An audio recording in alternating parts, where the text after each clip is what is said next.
खुलुमबाय गिबियावनो Sajida creativity YouTube चेनेलाव बरायबाय। दावहा दावहा दावहा थारैनो इन्डिया आरो पाकिस्ताननि गेजेराव दावहाया जामारसिगोन नामा? गोबांनि गेजेराव सोंथि आरो दायो समाजारि बिजोंफोरनि गेजेरावबो गोबांथार भाइरेल जालांबाय थानायखौ नुनो मोननाय जादों। जेराव गुबैयै जाथाया जाग्रोदोंमोन थांनाय 22 एप्रिल खालि काश्मीरनि पहलगाम मोनसे पार्कआव माखासे दाय गैयै सुबुंफोरखौ माखासे उदखारफोरा गुबैयै धोरोम सोंनानै गुबैयै जाति सोंनानै मोनसे पार्कनि गेजेराव हाबनानैनो जायफोरा हिन्दु जायफोरा मुस्लिम नङा बिसोर सुबुंफोरखौ जायगायावनो गावथारदोंमोन। जेराव 27निबो बांसिन दाय गैयै सुबुंफोरा रुंसारि जादोंमोन एबा थैनो गोनां जादोंमोन, गावनि जिउखौ बावनो गोनां जादोंमोन। लोगोसे गावबा गावनि फिसायफोरखौ माखासे आइजोफोरा खोमानानै लानो गोनां जादोंमोन। जायखौ नोजोर बोनानैनो भारतनि गाहाय मन्त्रि नरेन्द्र मदि बिथाङा गोबां खेब सावरायनायनि गेजेरजों बेनि हेंथायै बा उदखारिफोरनि हेंथायै गोख्रों फिनजाथाय होगोन, गोख्रों फिननाय होगोन होननानै बिथांमोनहा गोबां खेब मिरुआव सावरायलायबाय थानायखौ नुनो मोननाय जादोंमोन। जों बयबो खौरां बिजोंफोरनि गेजेरजों नुनो मोनदों। बेबायदिनो बेखौ नोजोर बोनानैनो भारतनि मिरु दोलोआव सावरायनायनि गेजेरजों थारैनो 6 मे खालि भारतनिफ्राय मोनसे गासैबो रायजोफोरनिसिम मोनसे बिथोन फैदोंमोन जे भारताव दावहाया जाला गिदा जानाय जायैया उननि बाथ्रा, नाथाय भारतनि मोनफ्रोमबो रायजोफोराव मक ड्रिल प्रेक्टिस खालामनांगौ। अदेबानि दावहानि सिगां बा दावहा जामारोब्ला माबायदि सोलिनो गोनां जागोन, अदेबानि माबायदियै सोलिनांगौ दावहा जाफुनायाव, बेनि गासिबो ट्रेनिंफोरखौ 7 मे निफ्राय मोनफ्रोमबो रायजोआव खालामनांगौ होननानै बिथोन फैनाय जादोंमोन।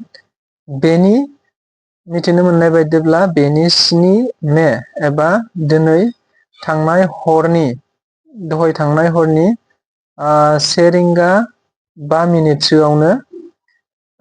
जम्मु काश्मीरनिफ्राय पाकिस्तान अकुपाइड जम्मु काश्मीराव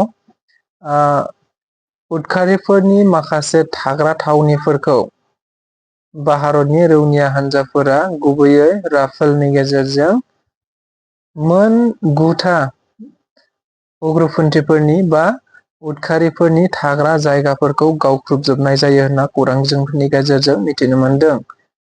बेजोंनो पाकिस्तानाव बा पाकिस्तान अकुपाइड जायफोराव गावजादों, जायफोर जायगाफोरा गावख्रुबजादों, बेफोर जायगाफोराव गुबैयै गोबांथार सुबुंफोरा रुंसारि जादों, गोबांथार सुबुंफोरा जोखोम जानो गोनां जादों होननानै जों बयबो खौरां बिजोंफोरनि गेजेरजों नुनो मोनबाय।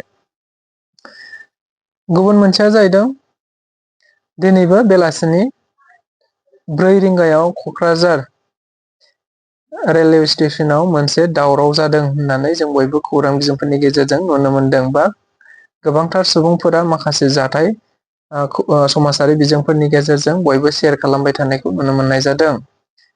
गोबाङा बुजियाखै बा गोबाङा मिथियाखै। दा जाथाया जादों भारतनि मिरुनिफ्राय बिथोन हरनाय बायदियैनो मक ड्रिल खालामनाय, जिल्ला थाखोनि मक ड्रिल खालामनाय। बे मक ड्रिल खालामनायाव मैया क'क्राझार रेलवे स्टेशनाव बेलासिनि 4 रिंगायाव मोनसे मक ड्रिल खालामनाय जादों, जेराव बेयाव गुबैयै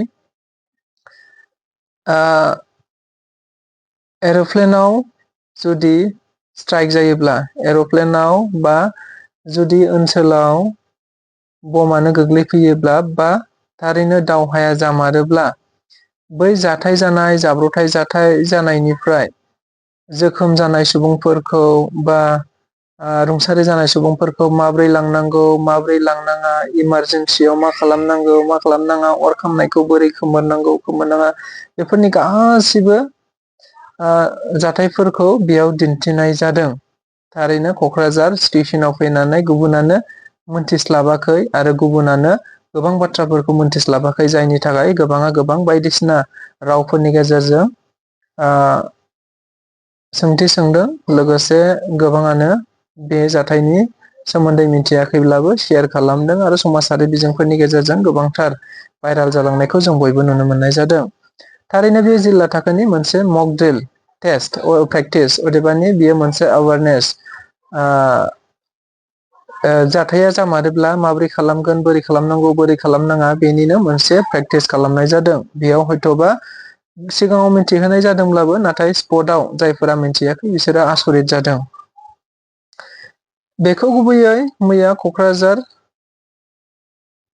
क'क्राझार रेलवे स्टेसनावनो खालामनाय जादों। गासै बेयाव स्टेक हल्डार्सफोरा दं। डिफेन्स, सिभिल डिफेन्सबो दंफायोमोन बेयाव, पुलिस दङ, फायार ब्रिगेडबो दङ, बेनि उनाव SDRF फोर दङ डिस्ट्रिक्टनि, बेयाव DDMA दङ, हेल्थ डिपार्टमेन्ट दङ, पावार डिपार्टमेन्ट दङ, डिफ्र डिपार्टमेन्ट आरो गुबुन गुबुन बिफानफोरा बेयाव लोगो नांनानै खेबसेयैनो बे मक ड्रिल टेस्टखौ खालामनाय जादों होननानै खौरां बिजोंफोरनि गेजेरजों मिथिनो मोननाय जादों। बेनि अनगायैबो डिस्ट्रिक्ट कमिशनारनिफ्रायनो बिथोन होनाय बायदियैनो थारैनो क'क्राझारनि माखासे एरियाफोराव ब्लेकआउट मोनसे फालिनायखौ नुनो मोननाय जादों। मा ब्लेकआउट? ब्लेकआउटआ जाहैबाय लाइट खोमोरनानै थानाय, 5 मिनिटनि थाखाय लाइट खोमोरनानै थानाय। बेखौ क'क्राझार डिस्ट्रिक्ट कमिशनारा मैया दिनैहाय 7 मे खालिनो मोनसे प्रेस नटिसनि गेजेरजों बेखौ फोरमायनानै होखानाय जादों। जेराव क'क्राझाराव थानाय गुबैयै डिस्ट्रिक्ट कमिशनार अफिसनि प्रेमिसाव बेखौ खालामनाय जागोन। बेनि अनगायैबो SP अफिस प्रेमिसाव, SBI office to DRDA office premises, circuit house area including the north side of Kokrajhar town, Kokrajhar टाउननि साहा फारसे गुबैयै 7 निफ्राय 7.5 अदेबानि 5 मिनिट्सनि थाखाय मोनसे ब्लेकआउट फालिनाय जादों। अदेबानि मोनफ्रोमबो लाइटफोरखौ खोमोरनानै खोमसियै थानाय, बेखौ फालिनाय जादों होनना खौरां बिजोंफोरनि गेजेरजों जों बयबो नुनो मोननाय जाबाय। थारैनो बेनो दावहाया जुदि जामारोब्ला जों माबोरै खालामनांगौ, बोरै सांग्रांथि थानांगौ, बेफोरखौ जोङो बयबो खौरां बिजोंफोरनि गेजेरजों दायो मिथिनो मोननाय जासिगोन।